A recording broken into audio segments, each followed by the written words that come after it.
Assalamu alaikum everyone, and welcome back to my YouTube channel. This is MUNAZZA BANGASH, and today we're going to be learning how to do a blackout smoky eye.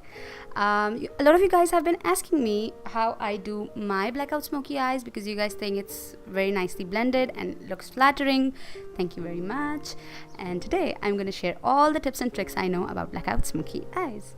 First things first, you gotta apply your base. I'm using the Kryolan TV paint stick, and I'm just applying a very thin layer, and on top of it I'm applying the Coty Airspun loose powder. I'm applying a lot of powder because the more powder and the more smooth the base is on the lid, the smoother the eyeshadows are gonna blend on top of it.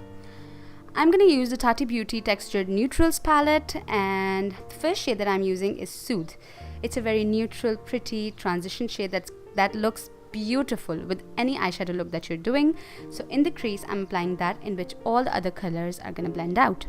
On top of it I'm applying Poet, which is a pink shade, and with that I'm deepening up the outer corner of the eye and lid. So I'm going when there's nothing on the brush, because first I apply on the outer corner, and when there's nothing left on the brush I go up into the crease where I applied Soothe before, right? So that way you're gonna have a very beautifully blown out crease. As you guys can see, it's already looking so blended, but I'm gonna keep going in to, darken up the eyeshadow. A lot of people like to apply base before they go in with eyeshadow when it comes to a blackout smoky eye, and I used to do that as well, and if it works for you, that's great. I mean, it's just makeup, whatever techniques you use, if it works for you, it's great. But I've recently started doing this method. As you guys can see, I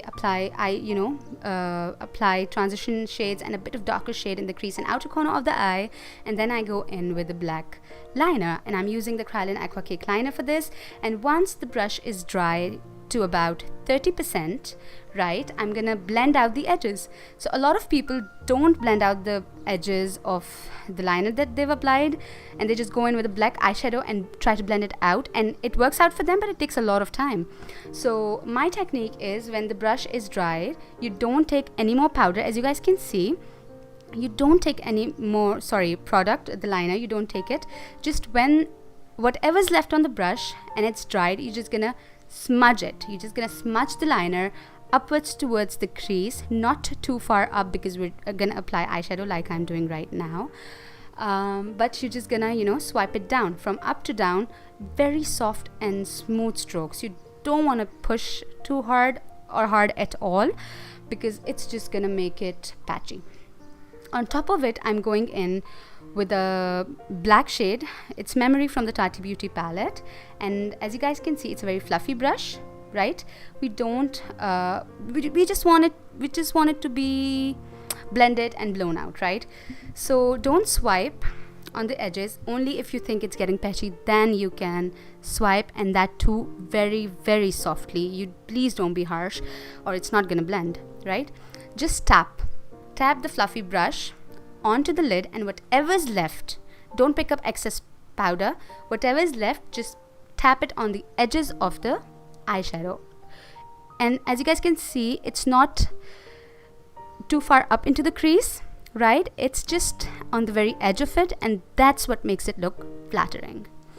Now I'm using a very small fluffy brush from BH Cosmetics, and I'm just gonna take the dark brown shade from the palette, that is Ritual, I think, and I'm gonna blend out Memory, that is the black shade, and Poet, that is the pink shade, together. So it's gonna create a very what is it called? It's gonna create a transition, a smooth gradient effect, as you guys can see. And wherever you think that there is not enough black, just go in with it again. After that, I am going to I think I'm going to curl her lashes and apply some falsies, which we can wait for it, of course. There we go.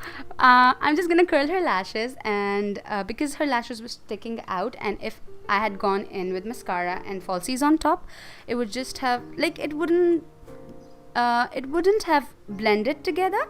So that's why I had to curl her lashes first, and then I'm applying mascara.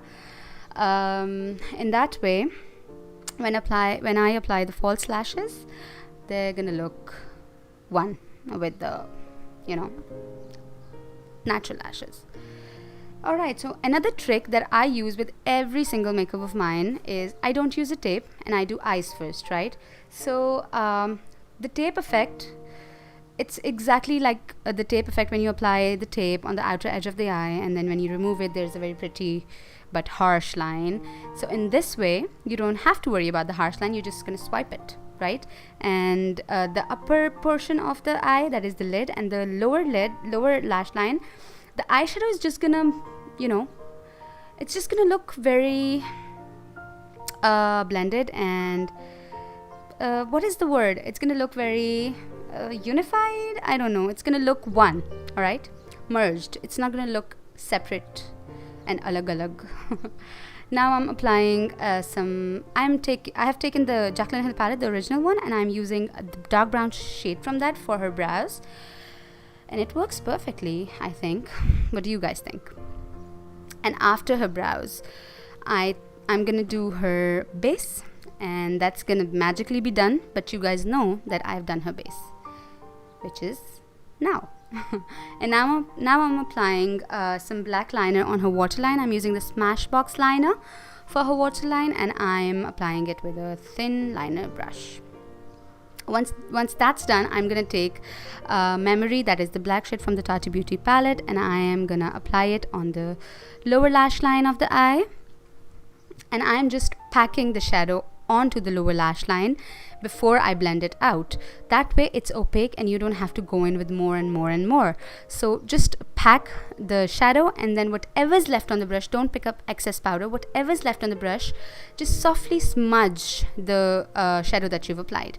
And in the end, like when you've done that, you can apply Poet with the same fluffy brush that we used in the crease, and apply Poet with it, and that's going to give a very blown out effect.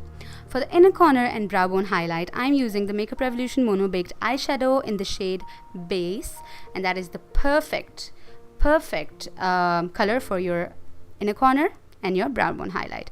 Also, do not forget to conceal the lash band with the liner, and then on top of it apply some black shadow, and that's just gonna make it all come together.